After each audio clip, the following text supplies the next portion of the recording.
I'm Pat Henderson. I'm the Chief Winemaker here at Kenwood Vineyards. And I'm here to tell you a few of the common descriptors we use when we're talking about wine.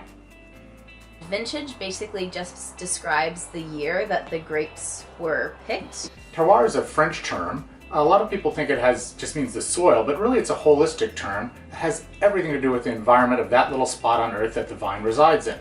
It's things like the type of soil, what the prevailing winds are like, what relief or aspect the vineyard is at, whether it's north or south, rainfall, everything Mother Nature does for that really influences what the vine's gonna, how the vine's gonna grow and what the grapes it produces taste like. So for me, body in wine is going to be the mouthfeel, whether it's the thickness that's also going to be translated from the tannins that you get inside of the wine, whether it be from the wine barrel, oak aging, or the skins or the seeds themselves, so kind of a thickness or viscosity.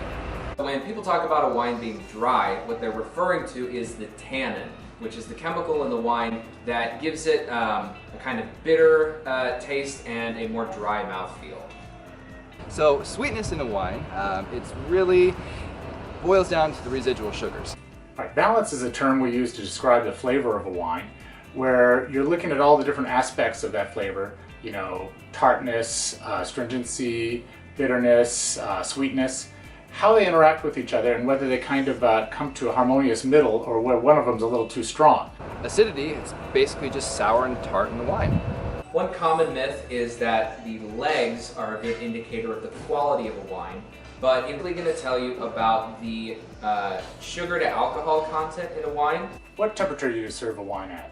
Well, it's a little bit of a personal preference, but what I think works best, a white wine that would be about 8 degrees, and for red wine that'd be about 16 degrees Celsius.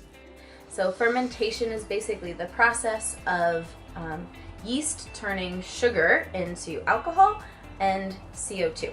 Oxidation is a chemical reaction that, not too surprisingly, involves oxygen. When wine gets exposed to oxygen, it changes the color, both reds and whites, making it a little bit more brown, and it also kind of takes away the fruity aspects of a wine, gives it a little bit more of a nutty smell. Lees is kind of like when you get a bottle of juice. If you have that juice sit for a while, you'll see that it separates out and that kind of the more solid parts of the juice end up falling to the bottom and creating this little layer of kind of gross mushy stuff. In winemaking, that also happens to the juice and to the grapes when we press them, and the name for that is lees. Corked or cork taint. That's where a bottle of wine has a natural cork in it that's gone bad because it was exposed to maybe a little bit of mildew or mold growth in the forest when it was part of the bark of a cork oak tree. And it has a strong kind of wet newspaper, moldy basement smell, but the bottle's probably corked. Thanks so much for watching. I hope these explanations have helped you understand the world of wine.